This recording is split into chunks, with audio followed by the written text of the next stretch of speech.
broadcast network, AFTERBUZZ TV. Over 20 million weekly downloads in over 150 countries, and your number one source for after-show entertainment.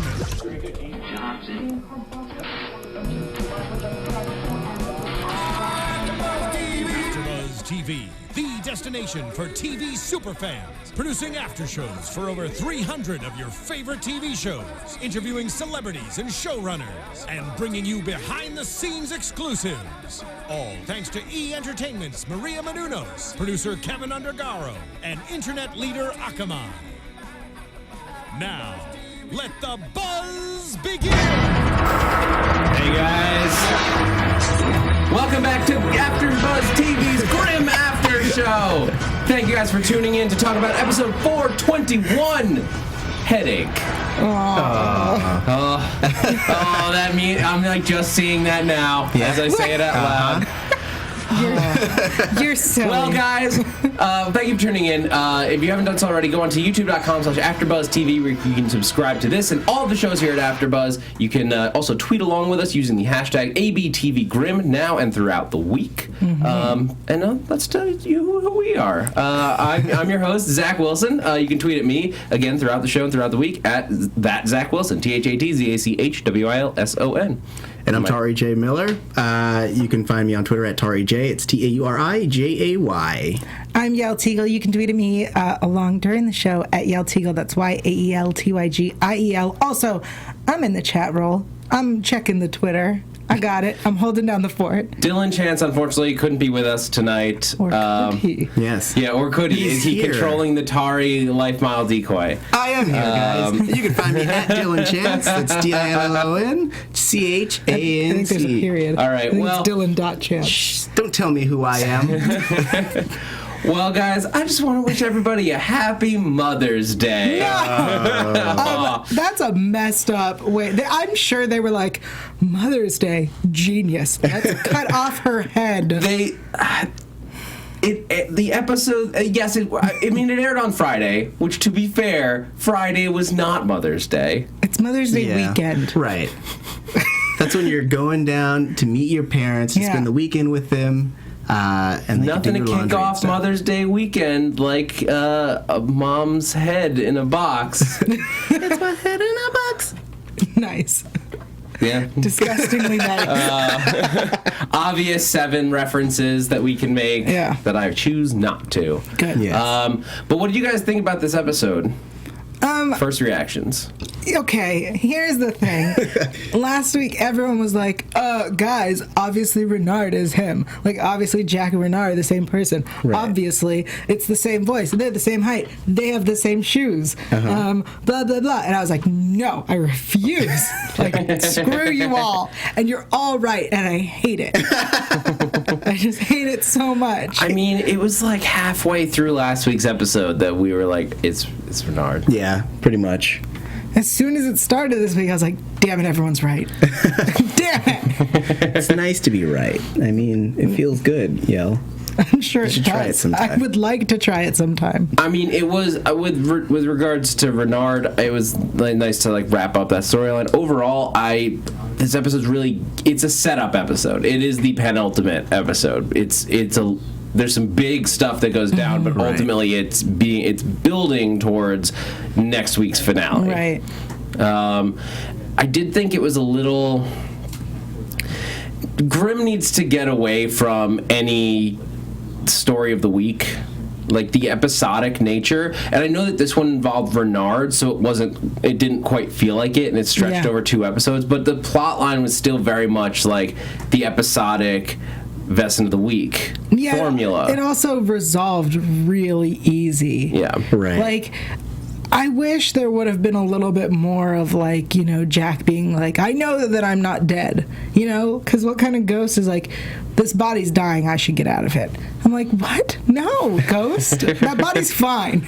Stay until it's dead, you know? Maybe the ghost would die if he was there when it officially died. Right. It's like The Matrix. Yeah, I'm going to bring this back to the movie Fallen, which, if you haven't seen by now, I'm just going to spoil the crap out of it. But if you haven't seen it by now, it came out like 95. Yeah, it came out a long time ago. It's your fault. it was also kind of a Seven ripoff, so there are lots of Seven going around here. Yeah. But the way that demon worked is that if the body died, it had a limited amount of time to get to a new vessel, otherwise it would die. Mm-hmm. So it's like the world outside of a body is an ocean, and so it would be drowning until it found a new body. Okay. Nice. Yeah. I think that fits here. I'll take it. But yeah, so we knew, like, Nick and Hank weren't sure, but we're like, no, it's him. Like, he was with this woman, and then, like, she was just dead. Well, they figured it out pretty fast. Yeah, in this episode. Well, I mean, they didn't know in the last episode. Yeah. In this episode, though, they were like, he said we. Yeah. Oh, it's Renard. Right. Oh, it's gonna be one of those things. It's like, is this like a demonic possession? Are we gonna have to, like, do the Exorcist thing? Like, That would have even been more interesting. Right. I feel like the way we saw Adeline get rid of her Hexen Beast last week was more of it felt more worth it because there was a show to it. Yeah. Where this one, it was like he coughed up. Like, oh, there it is. Yeah. Thanks, guys. It's like an exhale. Yeah. She's like, Yeah. oh, thanks so much, guys. I feel just a million times better. Also, my biggest complaint is when he's writing on the mirror, it's like sloppy. And then as soon as we see the full sentence, it's like beautiful cursive. Pristine cursive. Yeah, like really, like he went and cleaned up the edges cursive. That really bugged me, like a lot. It wasn't even dripping or anything. No, but it was beautiful handwriting. Yeah. I mean, well, the Jack the Ripper spirit is very... It's prim and proper. Yeah. Yeah. And he does have the precision of, like, a surgeon. He's trained for calligraphy Yeah, but and when surgery. he's using the hand, it was not a sweeping movement. It was movements. You don't know his system. He has very well thought out patterns for making beautiful artwork out of blood. Blood is my art. But you know what skill? Like whatever skills he has in calligraphy, Renard has in like 10 times more skills in just ability to rip a shirt open. I did notice that. Yes. Like throughout this episode, he's just like, whoa. Yeah, every time. All I could think was, you are ruining all of your shirts. I'm not complaining, but, you know, somebody, I don't remember who it was, so I apologize. Somebody tweeted at me that they should save shirts this season and through the rest of the show by having Renard be shirtless in every episode. And I thought of that as he keeps opening and ripping his shirts this episode. So thank you to whoever's suggestion that was. I'd like to imagine there are these non-shot scenes where he's just sewing the buttons back on. And he's like, I don't know what's going on, but man, these buttons are just flying everywhere. His tailor's just like, dude, I'm running out of buttons. Like, what are you doing? Like, I'll double stitch them. Like, Stop wearing he should wear shirts with zippers. Oh yeah, or snap buttons. snap buttons. There Yeah. you go. Somebody get Sean Renard some snap buttons. Or he could just go shirtless. It would solve all of our problems. But don't you like that moment, Yael, when he just like rips it open? I mean, well, yes, but we also saw that Rosalie also enjoyed it at the end when the wounds closed. There was this great look on her face that was like, oh yeah, this is nice. Because it was beautiful. Yes. But anyway, so they go to Adeline. We got like a brief like check-in with her and Bud on their little sitcom situation. Yeah. Bud's always a nice little stop by. Yeah. And Adeline knows what's up, so we get to move further down the line, and then we get to the potion. Yeah. They make a potion. They make the call back to when they used it on Monroe a couple years ago. You know, we've done this before. Yeah. It's all good. They're good at what they do. But then they decide to put Woo on the captain as like a tail. Woo being as effective as he can, I guess. I mean, he acted the crap out of that scene, though. Yeah. He's trying. Crazy. Let's call him Jack. I guess that's what he's called. Yeah. Jack like drives them into. He's like taking Wu into like a bad neighborhood, like to find a hooker to kill, like with him. They have the cleanest hookers in Portland, guys. Did no one else notice this? Those hookers were very clean. Yeah. They take care of them. In Portland, lesson learned. No more New York, guys. And the hookers in Portland are also apparently just very ballsy because there's a cop car across the street with a person inside of it. And like, I'll be willing to say that like to grant her that maybe she didn't see him get out of the cop car. Okay. Right. Maybe that she didn't see him, but like. If there's a cop car nearby and you're a lady of the evening, aren't you like looking to see if there's somebody inside? And even if they're in the back seat, like there's a person in that cop car, I should move away from this location. Right. They did move away from the location. Down the street towards the alley. Perfect place. Yeah. Which she seemed totally willing to go along with. She's like, "You want to do it out here? All right, let's talk price." It's extra for outside of guys, that makes sense. I don't understand why you're confused. But Nick and Hank luckily show up in time.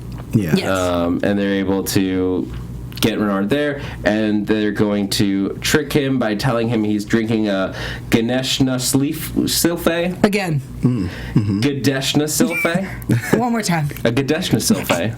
That changes every time you say it. No, it just got gets better each time. I nailed it on the last one. One more time. A Gadeshna Silfe. And regression. It's a memory drink that Rosalie makes up called the Gadeshna Silfe. Okay. And they trick him into drinking it because they have to trick the spirit within. Yeah. It's the only way. Yeah.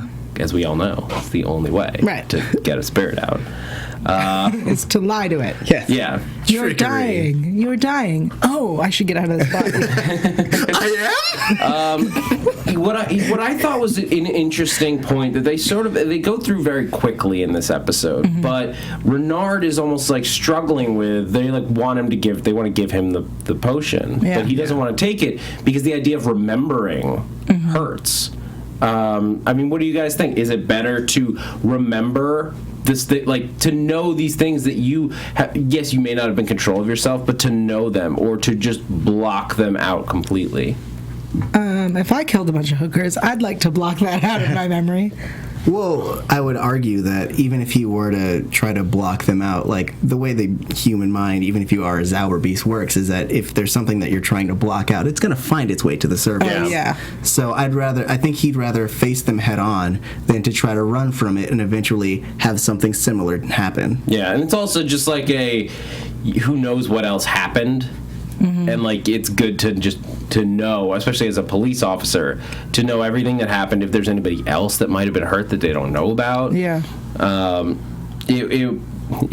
they just have to keep it all quiet, so that they know which crimes not to investigate. I feel like they're trying to set up. This is my theory, not to get into predictions, but next season he's just going to have to be dealing with the memories coming up. The way that Monroe is dealing with his PTSD. I think that's where they're heading with it. I think they need to have like a counseling group amongst themselves, like an AA, because like Nick has also killed someone by accident. So like they all need to sit in a circle and be like, "We've gone through a lot of stuff, guys. We need to talk this out." Thank you for coming to AMA, the Accidental Murder Anonymous group. I like it. I like it a lot. Monroe, I know it's you under that bag. It's supposed to be anonymous. That's not how it works. What are you guys doing? I really want to watch that show. But it would be something I'd love to see them moving forward dealing with on a more consistent basis. Like Monroe's dealing with some pretty heavy stuff, like issues that he has to deal with, and I think it would affect him a little bit. I would think it would affect him a little bit more, even in this day to day, like as he's going through, especially being like thrown back into these insane situations that they deal with on a weekly basis. Yeah. We have some comments in the chat roll about the potion. Lydia says, just call it the plot convenience potion. And Taonis 91 says 2 potions in a row, one more, and we have convenience bingo. It's a hat trick. Yeah. Which one of the potions came out of? Yeah. Nice. So, but they do get him fixed up. Yeah. By the end of it, he's all fixed up. Rosalie was like totally willing to like hurt Renard. Did anybody else catch that? Yeah. Like, she's like, I hope this hurts. And so I'm just like, wait a minute. But if your plan worked, then that's going to hurt Renard, your friend, and not the demon. Here's the thing. This all happened right after her friend threw her against a wall and almost shot her husband. Right. That's At this fair. point, she's like, no, possession or whatever is going on with you guys, no, we're putting you down. I'm done. We've hit her limit, guys. Yeah. She's done. I would agree. And he also did take her hostage and try to, like... But that wasn't, but what I'm saying, like, that wasn't Renard. Even so, though. That wasn't Juliet that flung her against the wall. Well, that's our theory, at least at this point, is that it's the Hexen Beast. Right. But... I think she's fed up. And she's like, we kill him. Yeah. I mean, we get a weekly break, but they're kind of going nonstop. This is the day after, right? Like, it's the same day. Yeah, same. Yeah, it's right away. Yeah. So, I mean, we see Nick and Hank talking about how they haven't slept, and nobody's sleeping, it seems. Yeah. So, I feel like she's reasonable. One other thing that I really liked in this plot line, before we go over and talk about everything that Juliet and Kenneth are up to, is that we got a little, like, power check for Nick's zombie Grimm hearing that we haven't really talked about in a long time. Guys, turns out he still has zombie hearing. Oh, sweet. Good. Yeah, he still has those crazy power. Like, people forget that, like, Nick is not just, we talk about it on this show, but like, Nick's not just a Grimm. Right. He's this crazy next level Grimm because that time he became a zombie at the beginning of season 3. Right. Oh my god, so long ago. But yeah, so he has extra sets of powers, including super hearing. Yeah. We also got a different type of power check when Hank pulls his gun on Renard and takes his weapon. Yeah, no power check. Yeah, when they disarm Renard. Yeah, he rolled a 18 for dexterity. Shut up. We're just gonna let that one slide. Aw, man, come on. Dylan's not here.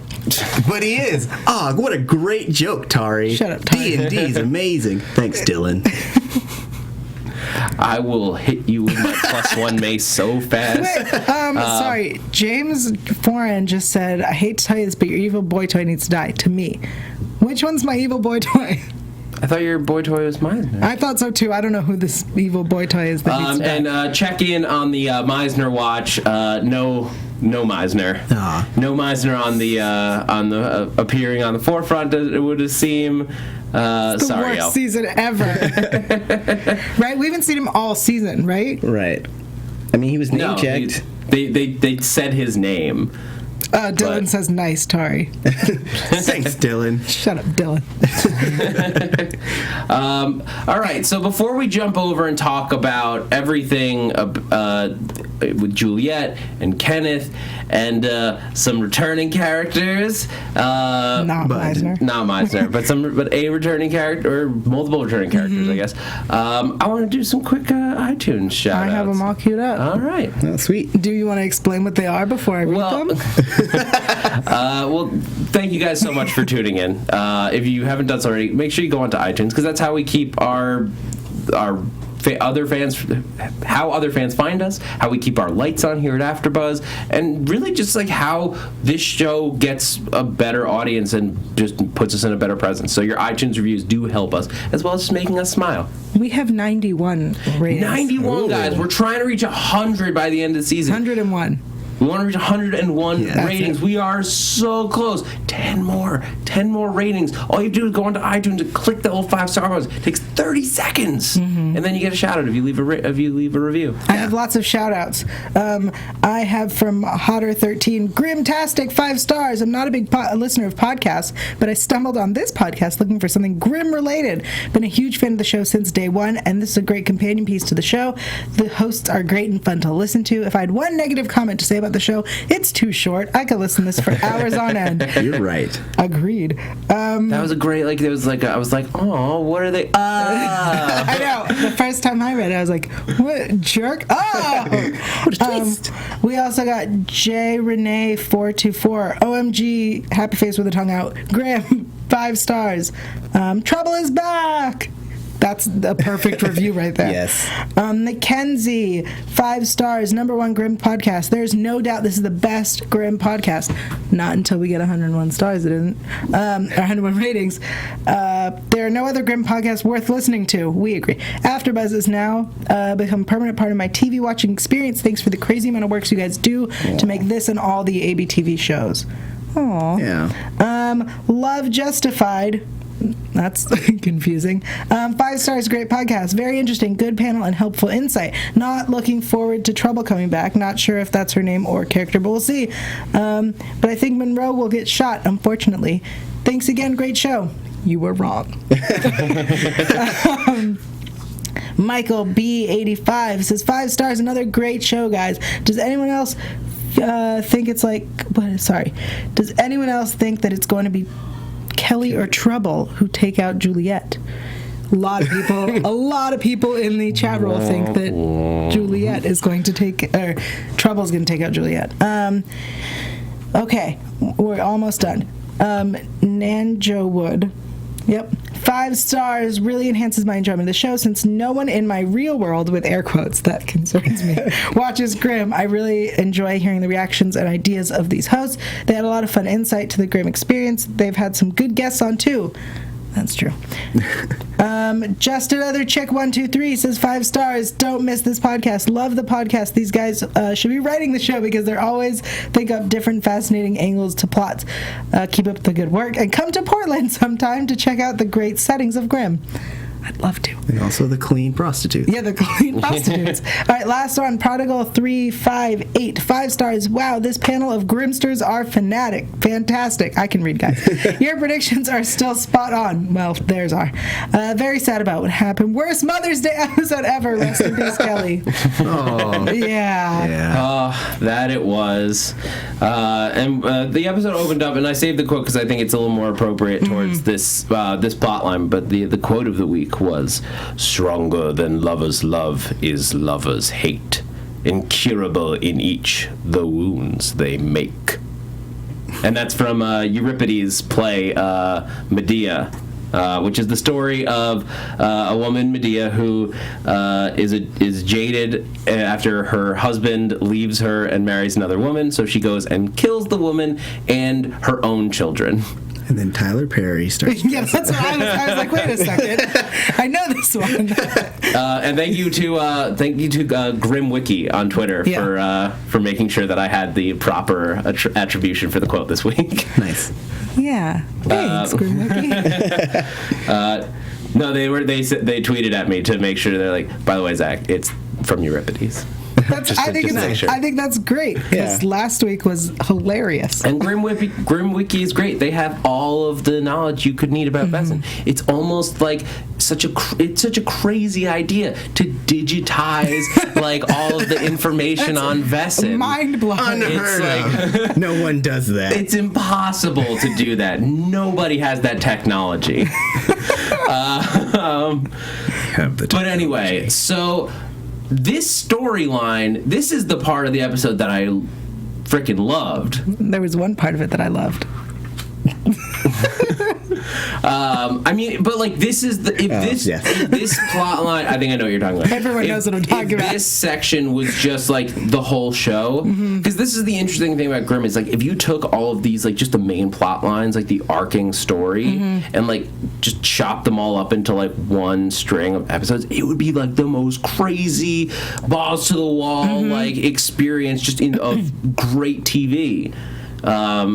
Unfortunately, I just want to stay on that storyline. Right. Like, forget the other cases. There's way bigger stuff going on. Yeah. I feel like sorry. No, go ahead. If the show was a 13 season show, then they would be able to do that. You know what I mean? But I think because we're a network 24 episode show, they have to spread it, and that makes me sad. Yeah.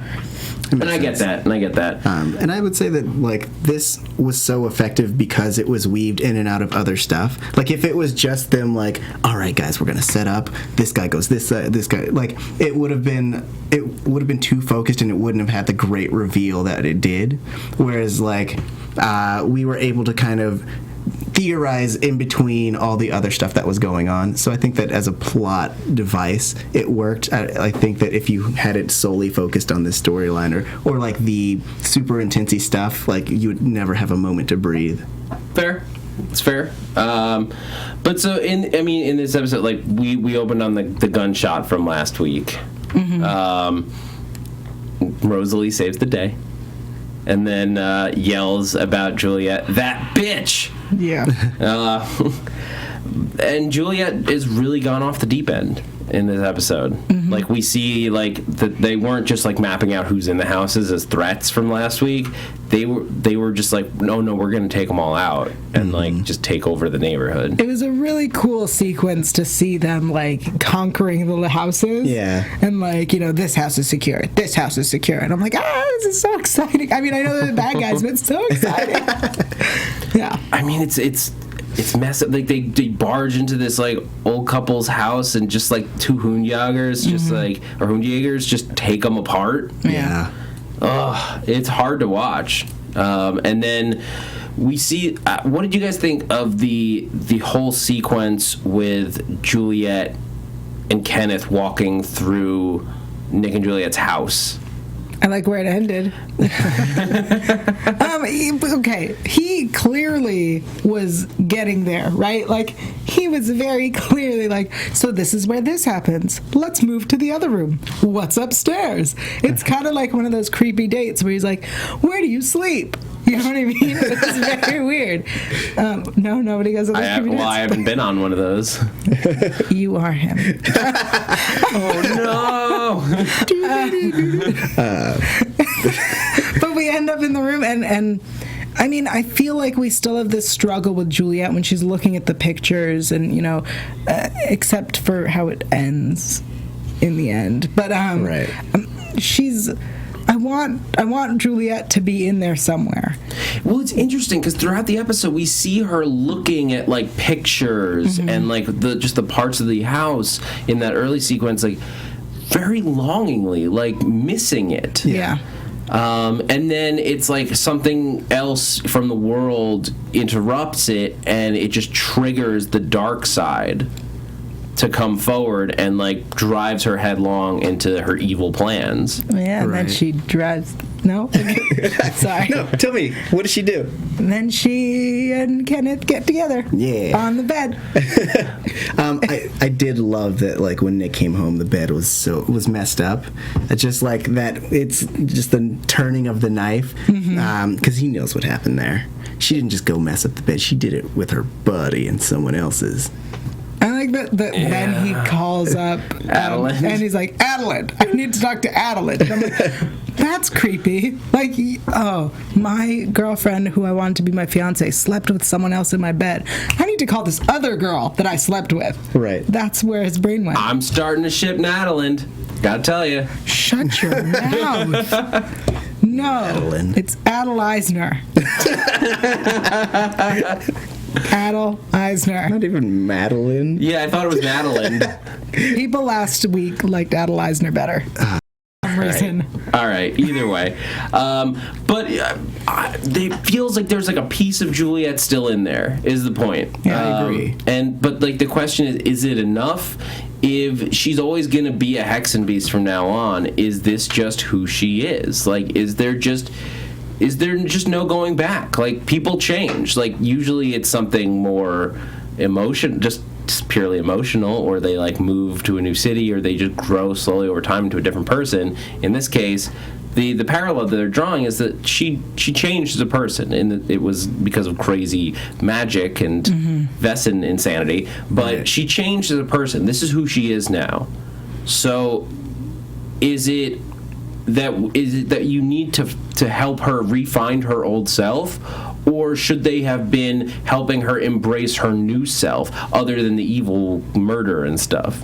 Because if they had more embraced it and not been so fearful, might she have not used the powers for so much evil?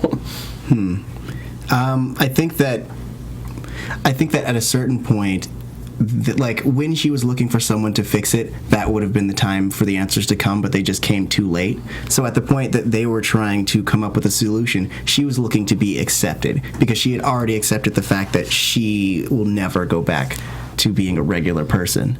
And so that void that she had created was just filled by Kenneth and them.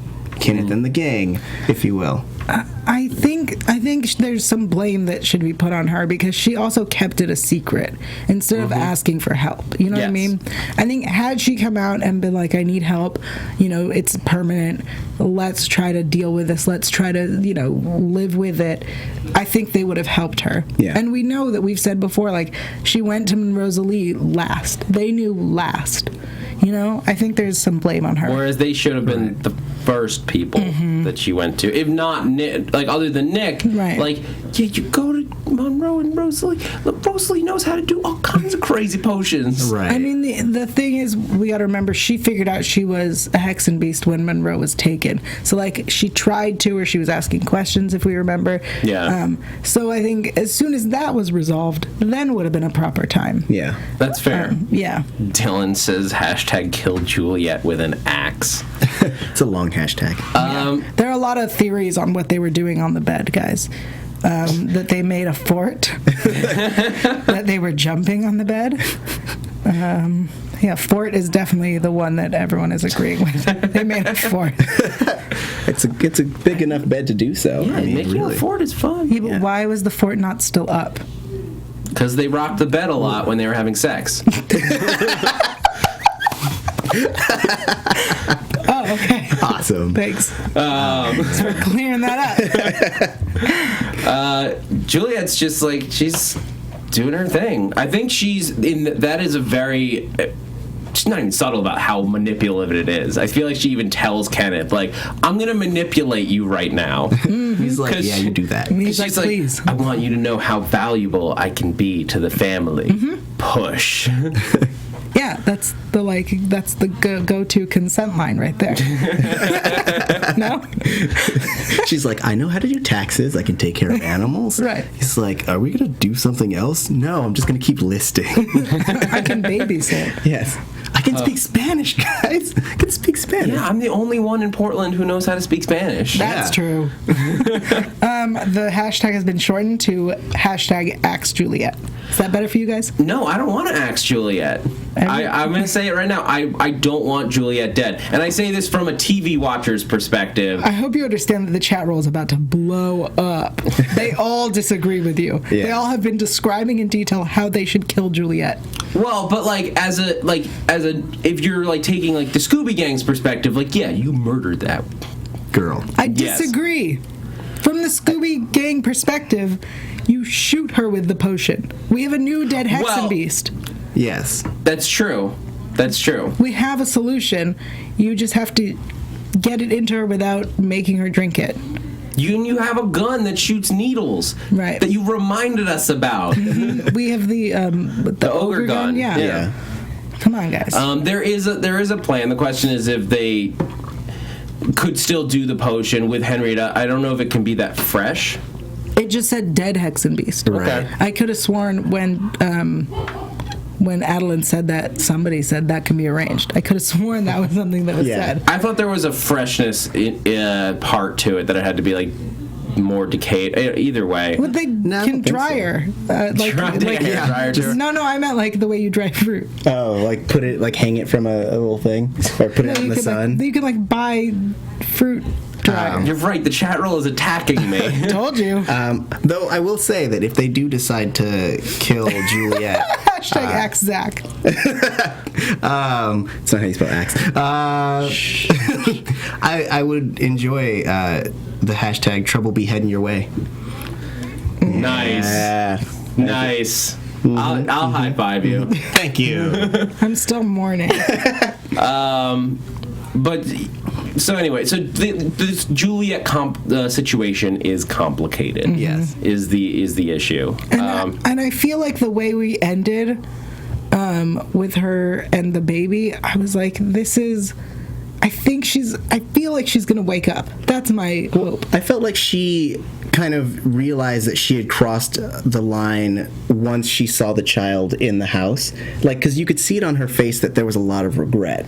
Like, I didn't feel like it was like, we just did a great job. I felt like it was like, what have I done? I'm a monster now. Yeah, I mean, in that whole sequence where Kelly finally comes up to the house, Kelly. It hurt so much. It really did. I know it's like a production reason why they didn't show it, because Mary Elizabeth Mastrantonio, I don't know how to pronounce her last name's really hard to pronounce. The woman that plays Kelly, yes, it was in the pilot for which is now picked up to series for Limitless, the TV adaptation of the movie, Bradley Cooper movie, based on the book. She's one of the I think a lead on that show, so they were shooting that. So it pretty clear from how they shot this that she wasn't available. Right. I liked that you didn't see it though. Yeah, I think it may have been one of those sort of happy accident type things where you could have had a big fight sequence, but hearing it was just it hurt. Yeah, because you're hearing her go down, and but you're trying to figure out what's happening, right. And all you can see is this slow push in of Juliet listening to it, and her she doesn't like it. She's okay with it, I guess. Mm-hmm. It's this needs to happen, but it's bad. Yeah, it's like when you get something that you wanted, but it's not really what you needed. So I think that she thought it would feel better, whereas it didn't alleviate any of her pain. And that's a great point. Yeah. I think it also didn't really occur to her that they would actually be murdering Kelly. Yeah, I thought they would take the child, but I think that she thought they would take the child, but that they wouldn't actually murder your ex-boyfriend who proposed to you, his mother. Yeah. That's a huge thing that I think if she had thought of that, it wouldn't have gone that way. Yeah. Maybe she thought they were just gonna take her in to custody or whatever royal custody is. Yeah. That makes sense. Juliet's still, we forget that Juliet's still new to this ridiculous world. Yeah. She's only known about it for maybe a year or two, so it's all still coming together in her head. Dylan disagrees with us. He says Mama Grimm went down way too easy, and at least we should show a couple of the dead guys that went down with her. That's what Dylan says. Yeah, well, as we said, production issues prevented us from seeing the fight, but emotionally it definitely hit the right spots. Yeah. But guys, guess who came back this week? Trouble! Not Meisner. It's almost like I want to celebrate because Trouble's back, but I feel like it's in bad taste. When she shows up and she knows not to go to the house, and then she cuts off that guy's head. She's only been there for a minute. That's how bad. Well, she looks around inside to see if anybody's there, basically. Right. And Juliet's not invisible. Right. Yeah. So she leaves, and then she's so badass. Oh, somebody's following me? Okay, let's wait. Vogue, chop! All right, they're probably at the spice shop. Yeah. Right? So good. They really only hang out in like 3 places. Pretty much. They're either going to be at Nick's house, the spice shop, or maybe the police station. It used to be the trailer as well. She went there too. Yeah, maybe she stopped there on the way. She's like, oh, stuff's going down. Yeah, we saw her feet roaming through. That's right. That's right. She did go to the trailer. Yeah. She's like, oh, this is going to be bad. Yeah. Dylan says, trouble, woo! Trouble is not in paradise. No, she's in Portland. Yeah, where lots of crazy stuff's going down. And that's when she finally catches up with Nick, and it's like something bad's going down. I killed Hunir. They rush over to the house, and that's when they find the head. Yeah. And Nick, we find out who Nick was yelling about from the trailer last week, when he was yelling no. Yeah. I said this to you earlier. I'm gonna say it. The last shot, we're seeing the house and we hear him screaming no. To me, it felt like they were like, we couldn't decide which take to use of him shouting no. We'll just put all of them in. That's what it felt like, because it was no. Yeah. I know that somebody yelling no can be a little like soap opera-y, like over the top, but like to me it felt real, because it's more like there aren't words to describe that kind of pain. Like it's either going to be yelling the word like no, or just like a yell, right? Like a venting yell, and that's how it read to me. I think one would have been sufficient. Well, I feel like because they got increasingly more guttural, I think that kind of showed him, because he started just trying to process it. Then he started with a quiet no, and then he's like no, and then it's like no, that's not enough. I can't express this feeling. No, and then guttural no's. Well, yeah, because he can't express it because he can't swear on network TV. Heck darn. Heck darn. Yep. Well, do you guys have any other thoughts on the episode before we move into some predictions? Corey Weston asks, if Trouble is back, where is Josh? And I think that is a fair question. It's a fair question, I think, but it's also fair that she didn't bring him into the area when there are Hundjägers about. Yeah. So there's no reason he's not nearby or in Portland. Like, she just knew that she might have to like fight some people, and he is not a Grimm. I thought she was training him. Yeah, but he's still not a Grimm. Yeah. Nikki S says Josh is back home because there are no vests in there trying to kill him. Remember her email? Because she sent the email saying that he's safe. Yeah. All right, fine. But she could still bring him. Like, he might still be useful. It's just like, but you don't bring him to the fight. Yeah. You don't bring a non-Grimm to a Vesson fight. I don't know. All right, so let's do it. Let's move into some predictions. And now, your AfterBuzz TV predictions. Hershey Killer says, come! Oh my god, next week. The season finale is next week, you guys. What? The promo says, it's going to get ugly. Do you want me to read the rest of the promo? Is that just It just shows a picture of Juliet's face. Juliet Vogue's Yes. because she looks bad. We have over Kelly's head, we have Trouble saying to Nick, this is a trap! Yeah, It's a trap! There's some great moments in it. Like, we see that there's like an assault on the Royals, like, despite the fact that it's a trap. Monroe voguing and like into a fight in some like really nice looking like house. Juliet meets King Frederick. Yeah. Can't believe they took... I mean, we know that guy has a thing for Hexen Beasts. I don't want that to happen. I also don't want that to happen. I'm just saying, we know that he does. I mean, yeah, I can't. We have Trouble to Nick. If we do find Juliet, what do you want us to do? Kill her. But no. And She just like by association murdered his mom. Right. Not just by association, she lured her into the trap. Yeah. Well, I mean she didn't like. It's a trap. She wasn't the one who Sorry. But he doesn't used the know knife. that, though. Yeah, but yeah, fair. Right. Fair. And then we see a flash of Nick versus Kenneth. So I think pretty sure that was Kenneth. Right. It was very quick. We also see Juliet saying goodbye, So that's Nick. what we saw. What are you guys thinking? What do you got?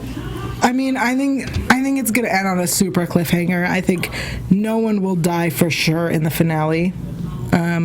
I think if someone does die, it'll be a cliffhanger, and we'll find out next season. Yeah, I don't think that, just from the feel that the gave me, it didn't set it up to be like a death episode. Right. I mean, that being said, I still maintain I'm gonna maintain my prediction that somebody's gonna die. Right.